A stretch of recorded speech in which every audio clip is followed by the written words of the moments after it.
Primeiramente, boa noite a todos. É uma grande alegria a gente poder estar reunidos nessa noite, dessa forma um pouco diferente, mas é como a gente pode fazer nesse momento, né? Então, sejam todos bem-vindos, todos que estão acompanhando os cultos, que não faziam parte da igreja, né? Mas estão podendo participar, né, do grupo do WhatsApp, escutando as pregações, louvando a Deus também. Então seja muito bem-vindo você que está chegando. E realmente, o meu desejo nessa noite é que Deus possa falar aos seus corações, né, aos corações de todos, e que a sua palavra realmente toque no nosso coração naquelas questões que Deus quer trabalhar. Então vamos orar para iniciar esse tempo. Senhor, muito obrigado, Deus, pela tua palavra. Muito obrigado porque ela transforma, ela fala, é uma palavra viva, tem poder. Eu te peço, Deus, que nessa noite o Senhor possa falar através da tua palavra, Senhor. Tenha toda a liberdade em nossos corações de cumprir o teu desejo, para a tua glória, Senhor. Eu te peço por isso. No santo nome de Jesus. Amém. Certo, então nessa noite a gente vai continuar estudando a carta de Paulo aos Colossenses, como eu tenho seguido nos estudos, né? Então gostaria de abrir na parte que a gente está agora, que é Colossenses, capítulo 2, versículos 3 a 7. Então abra comigo ou acompanhe no vídeo. O texto segue o seguinte, Colossenses 2, 3 a 7, que diz o seguinte: Neles estão escondidos todos os tesouros da sabedoria e do conhecimento. Eu lhes digo isso para que ninguém os engane com argumentos que só parecem convincentes, porque embora esteja fisicamente longe de vocês, em espírito estou presente, e me alegro em ver como estão vivendo em ordem e como está firme a fé que vocês têm em Cristo. Portanto, assim como vocês receberam Cristo Jesus, o Senhor, continuam a viver nele, enraizados e edificados nele, firmados na fé, como foram ensinados, transbordando de gratidão. Antes de começar a expor essa passagem em específico, eu gostaria de dar um plano de fundo para quem não acompanhou a última pregação que eu pude estar fazendo, né? E bem rápido. Só para estar ambientado e não chegar assim e não entender muito bem as coisas, o que está acontecendo, quem são os personagens dessa história, né? Dessa carta. Então, é muito importante saber quem escreveu a carta, que é o apóstolo Paulo, né? Paulo escreveu essa carta e os estudiosos têm uma ideia assim que entre 60 e 62, né? O ano 60 e 62, Paulo escreveu da prisão de Roma, né? Ele escreveu a carta aos Colossenses e também escreveu nesse período outras cartas, né? Escreveu também Filipenses, Efésios, Filemon. Então, essas 4 cartas, né, Filipenses, Efésios, Colossenses e Filemon, são chamadas epístolas da prisão, cartas da prisão. Né? Epístola e carta é a mesma coisa, né, que a gente entende hoje em dia. Mas então, Paulo que escreveu aos Colossenses. Né? Os Colossenses eram, na verdade, né, pessoas que viviam na cidade de Colosso, mas em especial a igreja de Colossos, né? Os crentes de Colossos. Então, aquela igreja recebeu essa carta de Paulo com muitos ensinamentos. Mas a pergunta é, por que Paulo escreveu essa carta? Ele escreveu porque Epáfras, que a gente entende como o pastor da igreja. Na verdade, a gente entende não, porque o próprio Paulo, no capítulo 1, ele diz assim, versículos 7 e 8: Vocês o aprenderam de Epáfras, nosso amado cooperador, fiel ministro de Cristo para convosco, que também nos falou do amor que vocês têm no Espírito. Então Epáfras, né, o pastor da igreja, aquele que levou aqueles irmãos ao conhecimento de Jesus Cristo, ao conhecimento do Evangelho, ele foi até Paulo e falou isso, falou sobre os Colossenses. E Porque como isso aconteceu? Primeiro, Epáfras saiu da sua cidade, Colossos, que seria uma cidade assim, comparativo com Roma, por exemplo. Novo Hamburgo, que é aqui onde a gente está, né? Até São Paulo, mais ou menos, tendo uma ideia de distância, assim. Então ele saiu de Novo Hamburgo, foi até São Paulo, onde Paulo estava, né, no caso Roma. Ele saiu de Colossos e foi até Roma, uma distância extremamente grande, ainda mais naqueles tempos, né? Não tinha avião naquela época, não era uma hora só daqui até São Paulo, mas sim meses, né? Muitos dias de viagem. E Epáfras fez essa viagem porque ele estava realmente necessitado de falar com Paulo. Ele precisava falar com Paulo para obter ajuda. Mas ajuda do quê? A igreja de Colossos passava por um momento muito difícil da história daquela igreja, porque muitas heresias estavam pouco a pouco entrando dentro da igreja. Seria como o que a gente conhece hoje como as fake news, né? Mentiras que nos contam e a gente acredita. Só que mentiras muito, muito sérias. Não eram uma notícia sobre alguém lá longe, né? Que a gente conhece as fake news é sobre os partidos, sobre o presidente, sobre alguma outra notícia que acontece. Mas não, era mentiras sobre a palavra de Deus. Algo muito sério, muito sério. E Epáfras não sabia como lidar com isso, né? O que eu falo para eles? Eu sei que isso é mentira, mas o que eu faço? Ele não sabia o que fazer. Então ele foi até Paulo. Ele fez essa viagem de muitos dias, né? Talvez até meses de viagem, até chegar até Paulo e poder falar para ele aquela situação que estava acontecendo na igreja e assim ter ajuda. Só que o que aconteceu? Vamos abrir em Filemon para ver o que aconteceu com Epáfras, né? Porque a gente vê que Filemon é a carta anterior a Hebreus, né? Você pode ir seguindo ali em diante, depois de Tito, antes de Hebreus, que diz o seguinte, no versículo 23. Epáfras, meu companheiro de prisão, por causa de Cristo Jesus, envia-lhe saudações. Mas você pode estar pensando, ok, Epáfras, ele era o pastor da igreja de Colossos, e a igreja de Colossos recebeu a carta que Paulo enviou. Mas fala da companheiro de prisão. Então o que aconteceu? Epáfras foi preso em Roma também. Então, e preso por quê? Por causa do evangelho. Mas a gente pode pensar, né, que bobo isso, né? Ele foi lá falar com Paulo e foi preso, né? Então foi que pena, né? Ele queria fazer algo bom, mas se deu tão mal. Mas olha o que Deus fez. Epáfras foi até aquela igreja, foi até Paulo em Roma para pedir ajuda, e Paulo escreveu Colossenses. Esse livro que está na nossa frente, né, que a gente pode estudar hoje, mais de 2000 anos, não, quase 2000 anos na verdade, né, daqui a uns 20, não, a gente está em 2020, então daqui a uns 40, 42 anos, vão fazer 2000 anos que Paulo escreveu essa carta e a gente está lendo ela. Glória a Deus por isso. Glória a Deus porque Epáfras foi até Paulo, pediu socorro e Paulo escreveu essa carta que faz parte da palavra de Deus. Então, eu não falei os motivos que levaram a Epáfras ir até Paulo, e eram muitas coisas. E Paulo, na verdade, ele até agora na carta ele falou sobre o principal problema daquela igreja. Era diminuir a pessoa de Jesus Cristo. Então Paulo até agora, na carta, ele exaltou Jesus, exaltou, colocou ele no seu lugar devido, de glória, grandioso. Jesus é majestoso.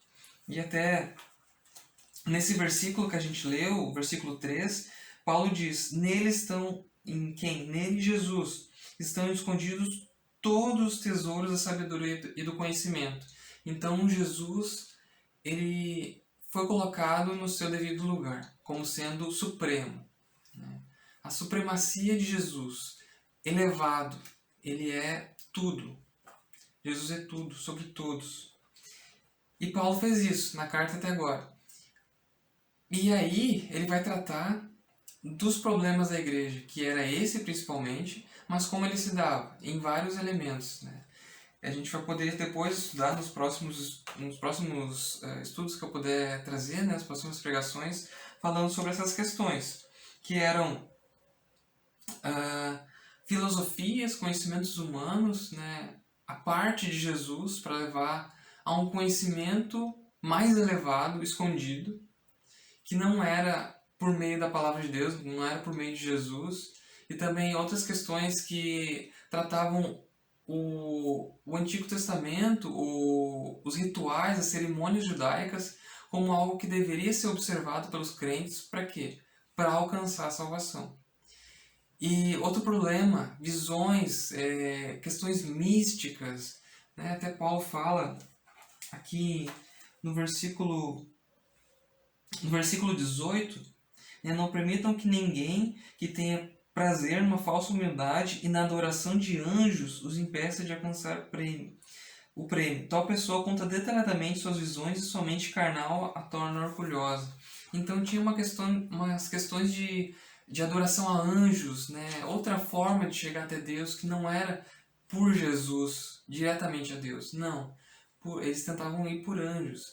E outro problema que tinha na igreja era que pessoas diziam que precisava, que tu não podia comer tal coisa, não podia fazer tal coisa, que isso ia te contaminar e tu teria que estar separado disso, né? Fazendo uma severidade com o corpo e dizendo que essa severidade lhe trazia mais perto de Deus. E esses falsos ensinos a gente vai ver em outro momento.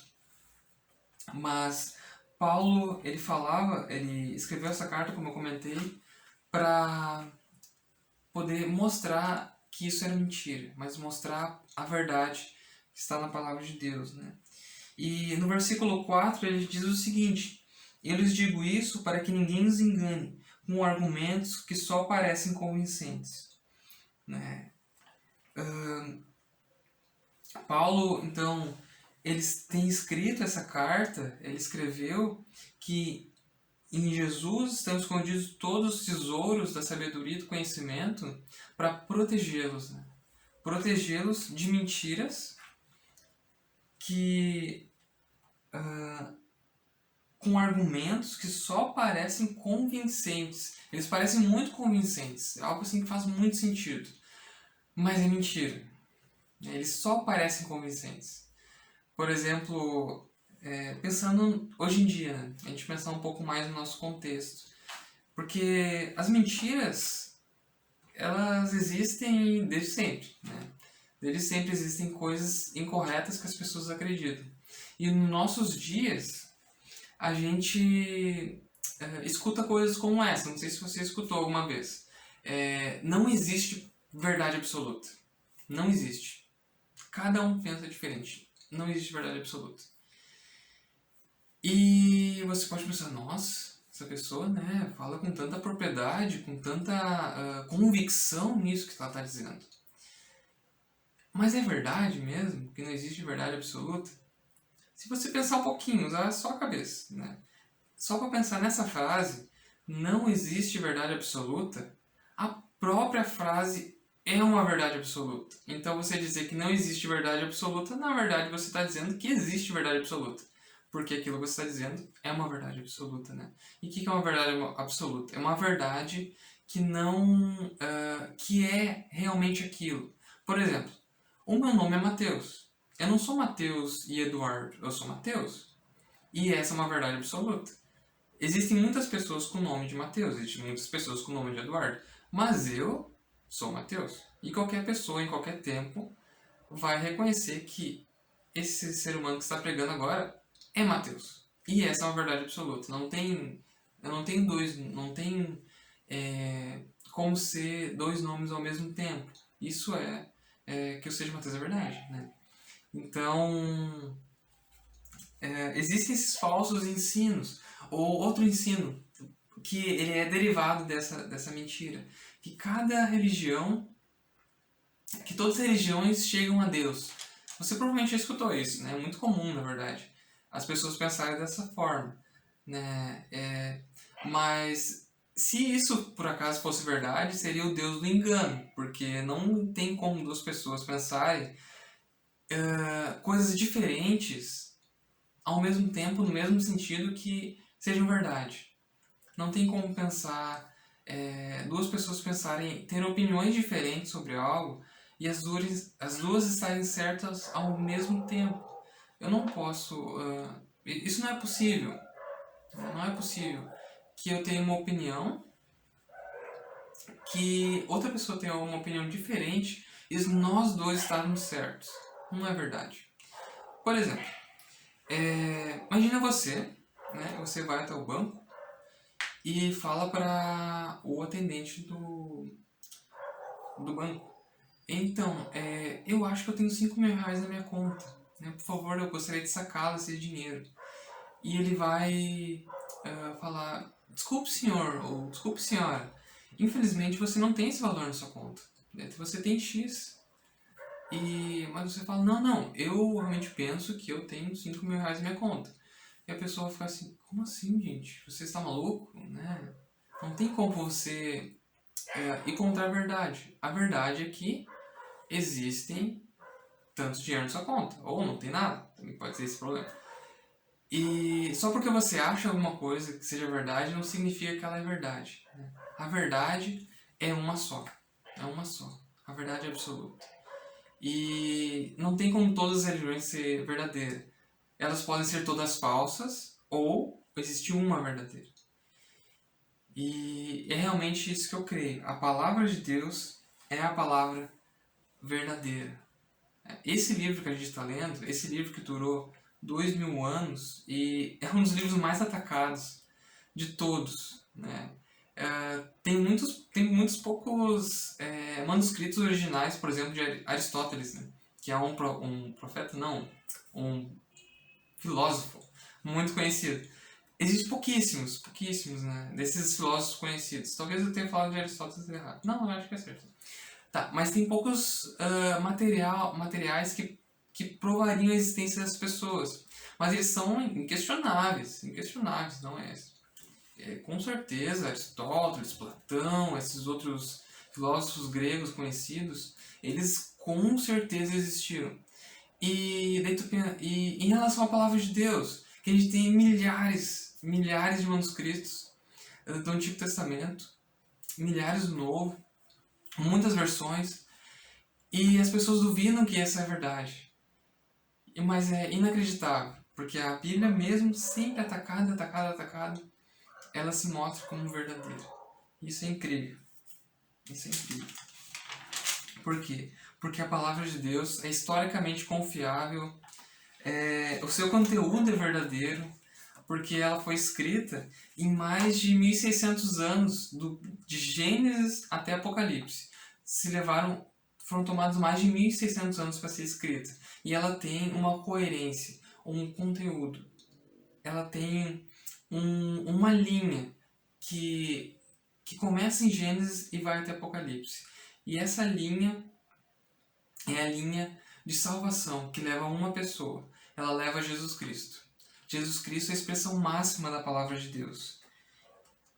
E a gente vai abrir alguns textos agora para poder ver um pouquinho melhor sobre isso. Quem é Jesus Cristo? Onde toda a sabedoria e conhecimento estão ocultos. Em Hebreus, capítulo 1, versículo 1 a 3, a gente lê o seguinte. Hebreus, capítulo 1, versículos 1 a 3. Há muito tempo, Deus falou muitas vezes e de várias maneiras aos nossos antepassados por meio dos profetas. Mas nesses últimos dias falou-nos por meio do Filho, a quem constituiu herdeiro de todas as coisas e por meio de quem fez o universo. O Filho é o resplendor da glória de Deus, a expressão exata do seu ser, sustentando todas as coisas por sua palavra poderosa. Então, Jesus é a expressão exata do ser de Deus Pai.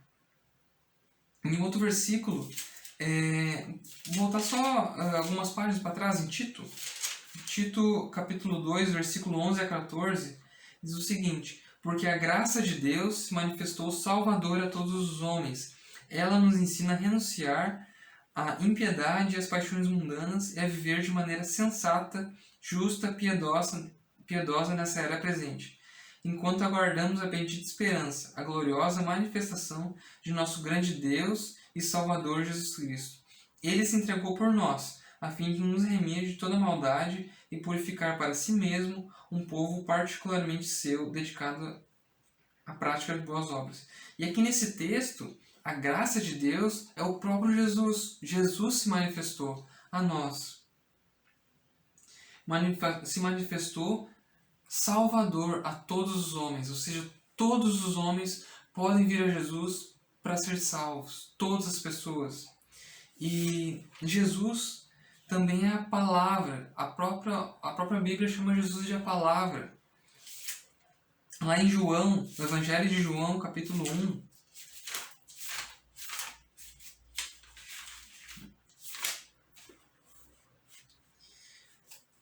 no princípio era ele que é a palavra, versículo 1 de João, do Evangelho de João.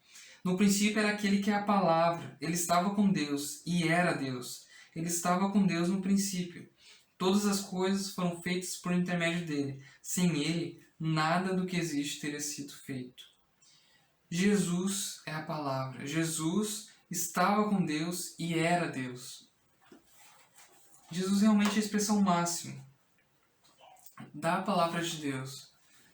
E aquela linha que eu falei antes, ela segue da criação, queda, o chamamento de Deus para um povo seu, para que ele passasse, e constituísse um povo, passasse a lei e assim fosse guiando, através da lei, a alguém, a Jesus Cristo. Jesus é a salvação. E isso vai se consumar em Apocalipse também. Mas algo que eu queria chamar a atenção também, no capítulo 16 de João,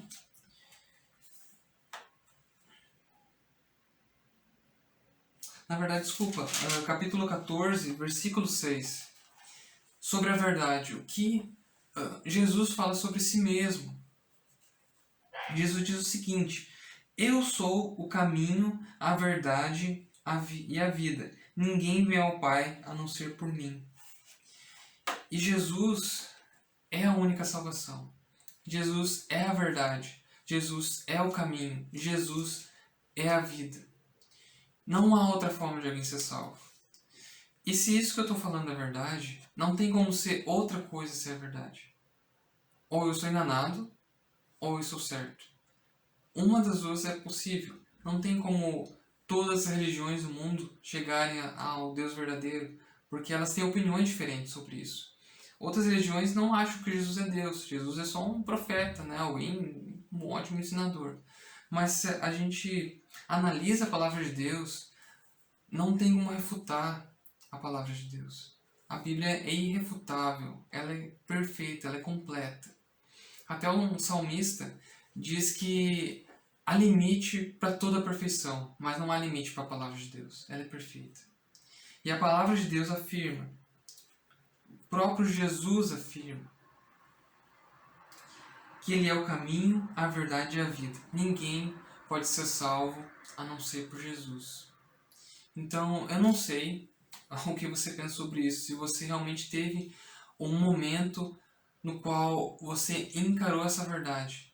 E esse versículo é particularmente importante para mim, porque ele me fez reconhecer que não era por meus esforços, não era por aquilo que eu fazia, mas sim Jesus. Jesus é a única forma de alguém ser salvo. O sacrifício de Jesus é o pagamento para que alguém possa ser aceito por Deus. Não é aquilo que você faz, não é aquilo que você oferece para Deus. Deus ofereceu a única forma de alguém ir se encontrar com Ele, ter uma comunhão com Deus. Então, aceite o presente que Jesus dá, o sacrifício que Ele fez na cruz. não deixe para depois, mas confie na salvação que há em Jesus Cristo. E como os apóstolos disseram, não há salvação em nenhum outro nome a não ser em Jesus Cristo. Vamos ler em Atos capítulo 4, versículo 12, ele diz o seguinte: não há salvação em nenhum outro, pois debaixo do céu não há nenhum outro nome dados aos homens pelo qual devamos ser salvos. Somente Jesus. Somente Jesus. É o único nome que traz salvação. Então, voltando a Colossenses, a gente precisa ter muito claro isso, né, que no versículo 4, eu lhes digo isso para que ninguém os engane com argumentos que só parecem convincentes. A gente precisa ter muito claro isso, que a gente pode ser enganado. E a gente precisa ter muito cuidado por aquilo que nós acreditamos que seja verdade. Sempre voltando para a palavra de Deus e analisando se isso é verdade, percebendo se isso faz sentido. Mas se é contra a palavra de Deus, não faz sentido. Então a gente precisa ter muito claro isso na nossa mente. Né? Certo. E o versículo 5, Paulo segue dizendo o seguinte: porque embora esteja fisicamente longe de vocês, em espírito estou presente e me alegro em ver como estão vivendo em ordem e como está firme a fé que vocês têm em Cristo. Então, Paulo estava longe, como eu disse antes, ele estava em Roma, ele estava a mais de 1.000 quilômetros longe daqueles irmãos. Mas sabendo das notícias dele, ele se alegrou. Ele se alegrou em ver que eles viviam em ordem e como estava firme a fé deles, né? Estava realmente firme em Jesus. Mas ele faz um alerta no versículo 6, dizendo o seguinte: portanto, assim como vocês receberam a Cristo Jesus, o Senhor, continuem a viver nele, enraizados e edificados nele, firmados na fé, como foram ensinados, transbordando de gratidão. E Paulo faz um alerta. Portanto, como vocês estão vivendo em ordem, como vocês têm a sua fé firme em Jesus Cristo, portanto, assim como vocês receberam a Cristo, ou seja, foram salvos, pelo Senhor Jesus, continuem a viver nele, a andar nele, enraizados e edificados nele, firmados na fé. É um alerta. Um alerta que a gente precisa estar em profunda comunhão com Jesus Cristo para que a gente não seja enganado pelo mundo. E Paulo aqui ele usa alguns conceitos bem interessantes, porque ele fala assim, ele fala continua a viver nele, ou seja, uma vida baseada na pessoa de Jesus, né? Assim como vocês receberam Jesus, receber a Cristo significa o quê? Eu aceito Jesus como meu Senhor e Salvador. Eu não confio na minha justiça, eu confio na de Jesus. E aqueles irmãos, aqueles crentes de Colossos, podem ser chamados assim de irmãos, de crentes, por quê? Porque eles creram que só podiam ser salvos por meio de Jesus. Eles receberam a Jesus. Então, eles receberam o Senhor Jesus. Paulo disse a eles: continuem a viver em Jesus, obedecer a Jesus, estar próximos de Jesus. E aqui Paulo usa esse termo interessante, que é enraizados. Ele tira termos que são da agricultura e da arquitetura. Enraizados, de ter as suas fontes em Jesus. Assim como vocês foram enraizados, foram colocados em Jesus e de Jesus conheceram mais a Ele e realmente têm buscado nele, né, a sua satisfação, o seu prazer nele, tendo o seu conhecimento vindo de Jesus, diz também para estar edificados nele, construídos sobre nele. Esse é exemplo da arquitetura. Está sobre Jesus, solidificado sobre ele, sendo firmado sobre ele. Paulo diz também para estar firmados na fé, firmados em Jesus, como vocês foram ensinados. Paulo disse isso como foram ensinados e transbordando de gratidão. Então, Paulo diz tudo isso para que o crente, para que ele não seja enganado pelo mundo, ele precisa estar assim, ele precisa estar continuar firme em Jesus, enraizados nele, edificados nele, firmados na fé de Cristo, assim como foi ensinado, e transbordando de gratidão. A maior proteção que a gente pode ter de falsos ensinos é estar próximo de Jesus e transbordando de gratidão, em ações de graças, como dizem outras versões. Estar próximo de Jesus em alegria, gratidão, transbordando de alegria. E isso nos protege de falsos ensinos. E aqui eu queria chamar a atenção a algo que foge um pouquinho do... Não tanto, foge um pouquinho no sentido do que o texto aqui fala sobre ensinos em relação à salvação. Né? Paulo estava principalmente querendo proteger aqueles irmãos de desvios doutrinários da salvação, né? De buscar algo além de Jesus, né? E dessa forma acabar diminuindo, né, a intimidade daqueles irmãos com Cristo e, na verdade, retirando qualquer chance daquela igreja poder ser usada na expansão do Evangelho, porque eles não iam mais falar da verdade sobre Jesus. Mas um alerta que eu quero também colocar é que essas mentiras que o mundo prega, porque isso que veio do mundo, veio de pessoas de fora, e até falsos ensinos, né, que foram se permeando na igreja, mas isso não vem da palavra de Deus, não é algo que vem de Deus, mas algo que vem do mundo. E eu queria chamar a atenção, porque infelizmente nós crentes podemos ser enganados pelo mundo. E de que forma a gente pode ser enganado pelo mundo?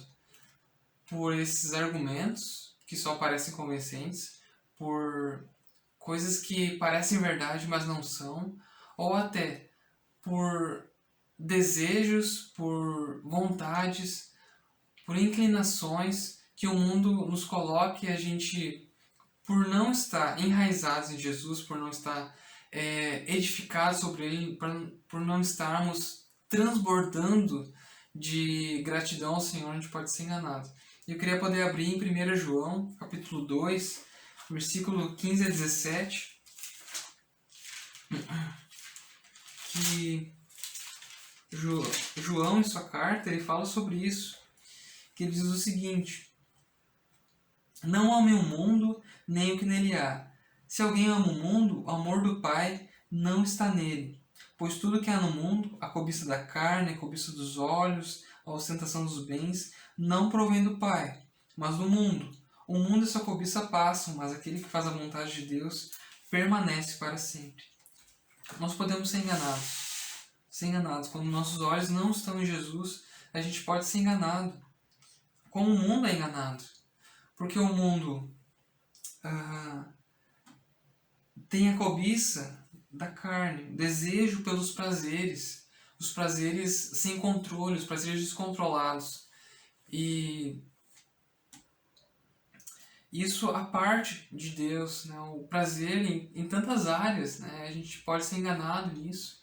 Né? O prazer e o descontrole em relação a alimentos, a qualquer prazer, como jogos, como bebidas, como até filmes, séries, a gente pode ser dominado por isso. E como Pedro fala na sua carta, que o homem é dominado, o homem é escravo daquilo que domina. E a gente pode ser dominado como o mundo é dominado por isso, porque o mundo não busca ter o seu prazer em Deus, ele busca o seu prazer nas suas próprias coisas. Ele tem essa cobiça, esse desejo de satisfazer a sua carne. E tem muitas coisas que são boas, como eu falei, a comida é boa, muito boa, óbvio, né? Olhar filmes, olhar séries, jogar, fazer várias coisas, são muito bons. Mas nada que nós façamos pode dominar a nós. Nada pode nos dominar além da busca do Senhor Jesus. O prazer infinito está em Deus, não está nas coisas do mundo. E o mundo busca essas coisas porque ele não encontra o seu prazer em Deus. E como disse John Piper, Deus é mais glorificado em nós quando temos mais alegria nele. Nosso prazer está em Deus. E quanto mais temos esse prazer, menos a gente é dominado por esse desejo insaciável que o mundo tem. Então, e outra coisa que João diz, ele diz a cobiça dos olhos. A gente pode ser enganado por isso também, porque o nosso desejo pode estar em outra coisa. Lá está o meu desejo. Eu quero, como eu seria feliz se tivesse aquele celular novo, se tivesse aquele computador novo, tivesse aquele carro novo, tivesse aquela coisa nova, se eu tivesse aquela viagem, se eu tivesse... Agora até não vai dar, né? Então, infelizmente, se eu quisesse uma viagem, ia ter que ficar quietinho em casa. Mas aquilo novo, né? Aquilo que eu não tenho. E o mundo ama isso porque ele nunca está satisfeito. As pessoas do mundo nunca estão satisfeitas. Elas sempre querem mais algo. E isso a parte de Deus, porque elas dizem, eu não tenho, eu preciso disso, assim eu vou ficar feliz. E essa é a cobiça dos olhos, aquilo que eu não tenho, aquilo que eu quero. E a outra coisa que vem no mundo, a ostentação dos bens. Olhem para mim. Antes era eu quero algo, eu quero ter prazer para mim, mas agora é olhe para mim. E a gente pode se enganar nisso também. Quando a nossa vida não está enraizada, edificada sobre Jesus, a gente pode ser enganado e querer que as pessoas olhem para nós e falem, nossa, como ele tem uma roupa bonita, ele se veste bem. Ah, nossa, como ele tem um celular bom. Nossa, como ele é inteligente, né? Como ele é bonito. Como ela é bonita, como ela é inteligente. Então a gente pode ser enganado por isso. E pensando como o mundo. E dessa forma, a gente coloca Deus de fora da nossa vida. É o meu prazer, é aquilo que eu quero. É a minha glória. E esse é o pior, com certeza, de todos. Todas as formas que o mundo ofende a Deus, né, que peca contra Deus. Eles roubam a glória de Deus para si. E a gente pode ser enganado também, dessa forma. E que Deus nos livre disso, nos livre de amar o mundo. Porque, como aquela igreja de Colossos, ela estava sendo influenciada pelo mundo, nós que temos que influenciar o mundo, não o contrário. A nossa vida deve fazer o mundo conhecer algo que é muito melhor do que ele busca. É muito melhor que aquilo que eles podem buscar em coisas que, como Jesus disse, que a traça come, que a ferrugem destrói. Algo muito mais valioso que isso. Algo imperecível, mais imperecível do que o ouro, mais imperecível do que a prata. Vamos abrir mais uma passagem em João, capítulo 17. Uma oração que Jesus fez pelos discípulos, fez pelos crentes também. E ele falou algumas verdades que eu queria poder comentar. Que é em João capítulo 17, versículos 15 a 17, que Jesus diz o seguinte: não rogo que os tires do mundo, mas que os protejas do maligno. Eles não são do mundo, como eu também não sou. Santifica-os na verdade. A tua palavra é verdade. E Jesus pediu isso ao Pai pelos discípulos. Mas também são verdades sobre nós, sobre os crentes de hoje em dia. Nós não somos do mundo, né? Como também Jesus não é. Nós não fazemos parte desse sistema anti-Deus, que não conhece a Deus, que não tem o seu prazer em Deus, porque não tem relacionamento com Deus. A gente não faz parte disso. A gente faz parte de um povo santo, um povo chamado para falar sobre as maravilhosas, sobre a graça de Deus, sobre aquilo que em Deus é. E Jesus disse algo tão importante, que é: santifica-os na verdade. A tua palavra é a verdade, a palavra de Deus é a verdade. E Jesus Cristo estava pedindo isso pelos discípulos, mas isso é algo que nós também devemos buscar ser santificados na verdade. Né? Santificado é ser colocado à parte, algo especial, algo santo, algo longe do pecado, não contaminado pelo pecado. E no versículo 18 e 19, Jesus falou algo que realmente impactou muito no meu coração, que foi o seguinte: assim como me enviaste ao mundo, eu os enviei ao mundo. Em favor deles, eu me santifico, para que também eles sejam santificados pela verdade. Isso que eu falei antes, né? Nós não estamos no mundo para sermos influenciados por aquilo que o mundo fala, mas para que a gente influencie o mundo. Jesus enviou os discípulos ao mundo para falar da verdade dele. Depois, em Mateus 28, 19 a 20, a gente tem a grande comissão. E lá, Jesus envia os discípulos, né, para pregar o evangelho e fazer outros discípulos. E ele faz esse chamado realmente a todos os crentes. Todos os crentes precisam fazer discípulos, precisam pregar o evangelho. E Jesus diz aqui na oração, ele pede ao Pai, né, eu os envio ao mundo, em favor deles eu me santifico, para que eles também sejam santificados pela verdade. E para mim me marcou muito essa passagem, porque Jesus aqui ele diz eu me santifico, mas o eu me santifico, ele na verdade fala sobre eu ofereço meu corpo em sacrifício pelo pecado. Jesus, ele se santificou, ele se ofereceu como um sacrifício perfeito.